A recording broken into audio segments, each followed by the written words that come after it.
Sir मेरे को कुछ भी नहीं आता तो। हाँ ठीक है, मैं बेसिक से बता दूंगा। ये प्रूव करके दिखाओ ये दोनों ट्रायंगल कॉन्ग्रुएंट है। Excuse me sir. Yes. Hello. Hello. हाँ मैं हाँ। इसकी मदर बोल रही हूँ। हाँ जी मैम। तो इसको परेशानी ये है कि इनके फंडामेंटल भी क्लियर नहीं है। इनकी तबीयत खराब थी और कल ही इसका एग्जाम है।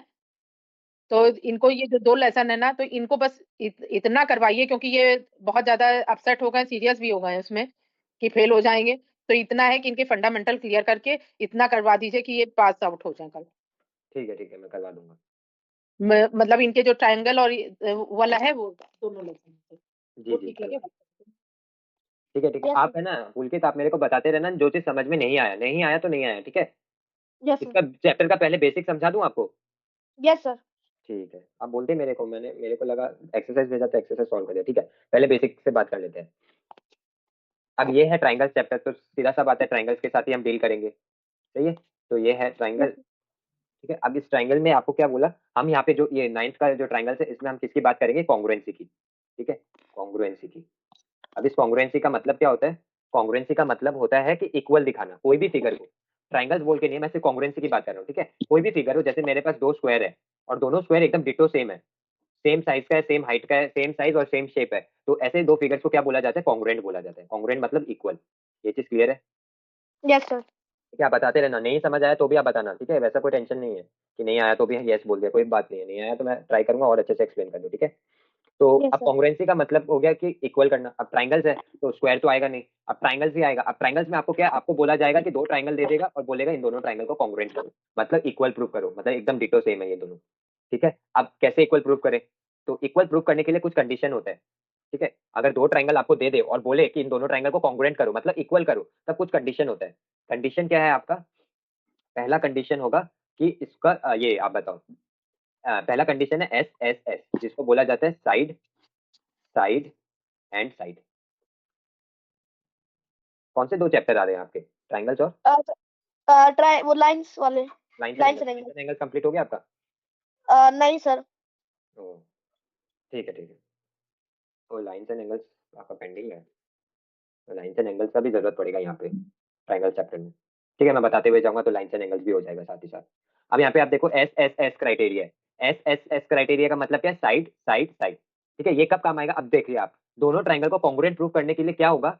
अब हर एक चीज तो हम नहीं दिखा सकते, हम ये तो नहीं दिखा सकते कि ये साइड इसके इक्वल है, ये साइड इसके इक्वल है, ये साइड इसके इक्वल है, फिर ये एंगल इसके इक्वल, इतना सारा चीज आपको दिखाने का जरूरत नहीं है कि ये एंगल इसके इक्वल है, ये एंगल इसके इक्वल है, इतना कुछ नहीं दिखाना। कुछ कंडीशन होता है। पहला कंडीशन होता है साइड साइड साइड। इसका मतलब क्या है, अगर आपके पास दो ट्राइंगल है और दोनों ट्राइंगल में तीन साइड अगर आपको इक्वल मिल जाता है दोनों ट्राइंगल का, तो आप क्या बोलोगे कि ये दोनों ट्राइंगल कॉन्ग्रुएंट है, ठीक है। जैसे सपोज ये मेरा ट्राइंगल एबीसी है और ये मेरा ट्राइंगल पीक्यूआर है, तो मैं आपको बोल रहा हूँ ये दोनों ट्राइंगल को ऐसे ऐसे कॉन्ग्रुएंट करो। इसका मतलब क्या है, इसका ये वाला साइड इसके बराबर है, ये वाला साइड इसके बराबर है और ये वाला साइड इसके बराबर है। हर एक टाइम ऐसा नहीं होगा कि सेम टू सेम मिल जाए, हो सकता है ऊपर नीचे हो, लेकिन आपको दे देगा, ठीक है। मतलब आपको तीन साइड अगर पहला ट्राइंगल का दूसरे ट्राइंगल के तीन साइड से इक्वल मिल गया, तो आप क्या बोलोगे, ये दोनों ट्राइंगल क्या है, कॉन्ग्रुएंट है। ये पहला कंडीशन है। यस साइड साइड साइड मतलब पहला ट्राइंगल का तीन साइड अगर दूसरा ट्राइंगल का तीन साइड से इक्वल है तो ये कॉन्ग्रुएंट है। सपोज एक एग्जांपल ले लेते हैं और एक अच्छे से समझने के लिए, मान लेता हूँ ये मेरा 4 सेंटीमीटर का है, ये मेरा 3 सेंटीमीटर का है, ये 5 सेंटीमीटर का है, ये ट्राइंगल है एक्स वाई जेड। तो यहाँ पे आप आ सर। जाओ। ऐसे S S S S S होता है, एस ओ एस होता है और एस ए एस होता है ना सर। नहीं नहीं, एस ओ एस नहीं होता, S A S, S S S, S A S, A S A S और R H S, okay sir. Total पांच होते हैं, आ गए। ठीक है। तो ये हो गया आपका एक्स वाई जेड, और सपोज ये मेरा ट्राइंगल है पी क्यू आर। अब मैं यहाँ पे बोल रहा हूँ कि ये मेरा है 3 सेंटीमीटर, ये मेरा है 4 और ये मेरा 5। अब अगर आपको बोल दिया जाए ये दोनों ट्राइंगल को कॉन्ग्रुएंट करो, तो हम कैसे करेंगे, हम चेक करेंगे क्या हमारा हमारा जो दोनों फिगर है वो उनका साइज इक्वल है या नहीं। तो आप देखोगे एक्स वाई का साइड है 4 सेंटीमीटर, तो हम अपना इस फिगर में सेकंड फिगर में चेक करेंगे 4 सेंटीमीटर का साइड है क्या नहीं, तो आप बोलोगे हाँ है पी क्यू 4 सेंटीमीटर, चलो एक साइड इक्वल मिला। फिर सेकंड साइड में आएंगे वाई जेड, तो हम देखेंगे वाई जेड 5 सेंटीमीटर का है क्या, दूसरा फिगर में 5 सेंटीमीटर का कोई दूसरा साइड है, तो आप बोलोगे हाँ है पी आर में है, तो ये वाला इसके इक्वल हो गया। अब तीसरा क्या है, एक्स जेड 3 सेंटीमीटर, तो हम चेक करेंगे तीसरा फिगर में 3 सेंटीमीटर है, हाँ है। अगर तीनों साइड इक्वल मिला तो हम क्या बोलेंगे, ये दोनों ट्राइंगल किससे कॉन्ग्रुएंट है, एस एस एस। अगर सपोज यहाँ पे समझ गया थ्री सर। के, क्लियर है, अगर ये सपोज थ्री की यस जगह 7 हो जाता, तो आप क्या बोलते हैं, ये दोनों ट्राइंगल कॉन्ग्रुएंट नहीं है। क्यों नहीं है, क्योंकि इसका एक साइड अलग है। क्लियर पूरा। Yes sir. ठीक है, अब आ जाएगा आपका ये एस ए एस सेकेंड वाला, जिसको बोला गया है साइड एंगल और साइड। अब साइड एंगल साइड का मतलब क्या है कि दो एंगल रहेगा एक ट्राइंगल के अंदर। सपोज मैं पहले बना ही लेता हूँ। सपोज हमारे पास दो ट्राइंगल है, ठीक है। अब मैं बोलता हूँ कि ये वाला साइड है इस वाले साइड के इक्वल, ये वाला साइड है इस वाले साइड के इक्वल, और इन दोनों साइड के साथ इस बार तीसरा साइड इक्वल नहीं है, ये तीसरा साइड आपका इक्वल नहीं बोला है। तब साइड एंगल साइड का मतलब क्या होता है, दो साइड के बीच में अगर एक एंगल आ जाए, ये वाला साइड और ये वाला साइड, इस दोनों साइड के बीच में अगर ये वाला एक एंगल आ जाए तो हम क्या बोलेंगे, साइड एंगल साइड से ये दोनों ट्राइंगल कॉन्ग्रुएंट है। कंडीशन क्या समझ है, गया सर। दो साइड के बीच में आना चाहिए। क्लियर है? Yes sir. तो एग्जाम्पल दूं यस या हो सर। जाएगा? सर हो जाएगा। हो जाएगा। अब तीसरा आ जाता है आपका ये एंगल साइड एंगल। इसका मतलब क्या है, अगर दो ट्राइंगल के दो एंगल इक्वल मिल रहे हैं आपको, सपोज ये वाला एंगल और ये वाला एंगल इक्वल है, ये वाला एंगल और ये वाला एंगल इक्वल है, दो एंगल के बीच में एक साइड, ये बीच वाला अगर एक साइड आपको इक्वल मिल जाए तो आप क्या बोलोगे, ये दोनों ट्राइंगल ए एस ए से कॉन्ग्रुएंट है। दो एंगल के बीच में एक साइड, बीच में होना चाहिए। अगर कहीं पे दो एंगल के यहाँ पे अगर एक साइड आपको इक्वल मिला तब नहीं माना जाएगा, दोनों के बीच में होना पड़ेगा। क्लियर है? Yes sir. इसका एग्जाम्पल दूं या हो जाएगा? हो जाएगा सर। ठीक है, आपको किसी का एग्जाम्पल का रिक्वायरमेंट हो तो आप बता देना, ठीक है। Yes sir. अब उसके बाद आ जाता है आपका एंगल एंगल साइड।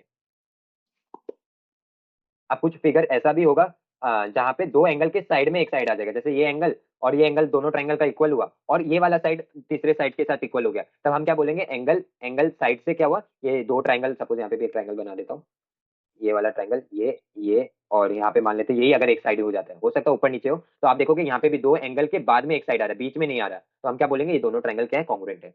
अगर बीच में आ जाता है एक साइड, सपोज ये साइड बीच में आ गया और ये अलग अलग है, तो दोनों कॉन्ग्रुएंट नहीं होता। क्यों? क्योंकि ये ए ऐसे फॉर्मेट बन रहा है और ये ए एस बन रहा है और दोनों अलग अलग है, तो ये कॉन्ग्रुएंट नहीं हो सकता। क्लियर है?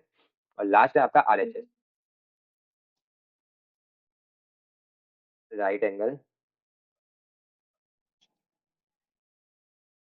Hypotenuse side. ठीक है, आर एच एस कब काम आएगा, जब आपको राइट एंगल ट्राइंगल मिल जाए। अब सपोज मेरे पास दो राइट एंगल ट्राइंगल है।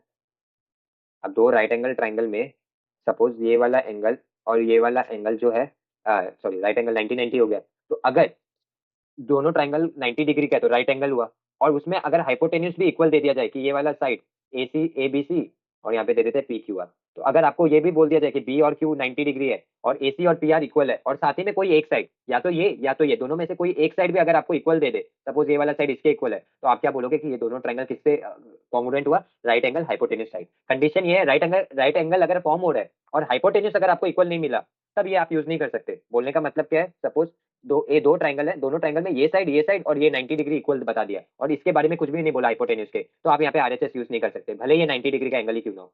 ठीक है, आरएचएस कब यूज होगा, जब आपके पास राइट एंगल भी हो, हाइपोटेन्यूज भी हो और कोई दोनों में से कोई एक साइड गिवन हो। ये चीज क्लियर है? Yes sir. तो ये हो गया 5 प्रॉपर्टी, ये 5 कंडीशन है ऐसा जिसका हेल्प से आप बता पाओगे कि दो ट्राइंगल कॉन्ग्रुएंट है या नहीं है। ठीक है, और कॉन्ग्रुएंट हो जाने के बाद जो साइड्स और एंगल्स बच जाता है उसको आप सीपीसीटी से इक्वल दिखा सकते हो। सीपीसीटी के बारे में पता है आपको? No sir. ठीक है, एक बार सीपीसीटी बता देता हूँ। सपोज मेरे पास ये दो ट्राइंगल है, सपोज ये मेरे पास दो ट्राइंगल है, यहाँ पे इसको नाम दे देता हूँ, फिर से नेमिंग कर देते हैं एबीसी और पी क्यू आर। अब मैं बोल रहा हूँ ये दोनों ट्राइंगल जो है S S S Congress rule से इक्वल हो रहे हैं, तो ये साइड इसके इक्वल, ये साइड इसके इक्वल और ये साइड इसके इक्वल। तो सीपीसीटी क्या काम आता है, अब आप ये दोनों ट्राइंगल कॉन्ग्रुएंट हो गया, तो इन दोनों ट्राइंगल में एक चीज अभी भी अननोन है, वो क्या है, एंगल्स। एंगल्स का तो यहाँ पे बात ही नहीं हुआ। तो अगर दो ट्राइंगल कॉन्ग्रुएंट हो जाते हैं और आपको बोल दे कि प्रूव करके दिखाओ एंगल ए एंगल पी के इक्वल है, तो आप डायरेक्टली बोल सकते हो कि एंगल ए और एंगल पी इक्वल है। क्यों? सीपीसीटी से। अगर दो ट्राइंगल कॉन्ग्रुएंट हो जाता है तो उसके बाद जो साइड्स या एंगल्स बच गया वो भी एक दूसरे के इक्वल हो जाएगा। अब जैसे इस दो ट्राइंगल को कॉन्ग्रुएंट करने के लिए हमने एसएसएस प्रॉपर्टी यूज किया, तो सारा एंगल्स बच गया। तो जो भी एंगल्स कॉरेस्पॉन्डिंग हो रहा है, जैसे ये एंगल ए एंगल पी के कॉरेस्पॉन्डिंग हो रहा है, एंगल बी जो है एंगल क्यू के कॉरेस्पॉन्डिंग हो रहा है, और एंगल सी जो है एंगल आर के कॉरेस्पॉन्डिंग हो रहा है, तो ये आप डायरेक्टली बोल सकते हो ये तीनों एंगल ये बाकी दूसरे ट्राइंगल के तीनों एंगल के साथ इक्वल है। क्यों? सीपीसीटी से। सीपीसीटी कब यूज किया जाएगा, जब दो ट्राइंगल कॉन्ग्रुएंट हो चुका हो। ठीक है, तब आप क्या करोगे, बाकी कभी कभी ऐसा होगा क्वेश्चन, जैसे अभी जो हम पहला क्वेश्चन करेंगे एक्सरसाइज का, उसमें आप देखना वहां पे लिखा हुआ है prove that BC is equal to BD. ठीक है, तो दो ट्राइंगल कॉन्ग्रुएंट होने के बाद अगर कोई साइड बच गया या एंगल बच गया, वो भी उसके कॉरेस्पॉन्डिंग साइड के साथ इक्वल हो जाएगा। ये चीज क्लियर है? Yes sir. ठीक है, उसको सीपीसीटी बोला जाता है।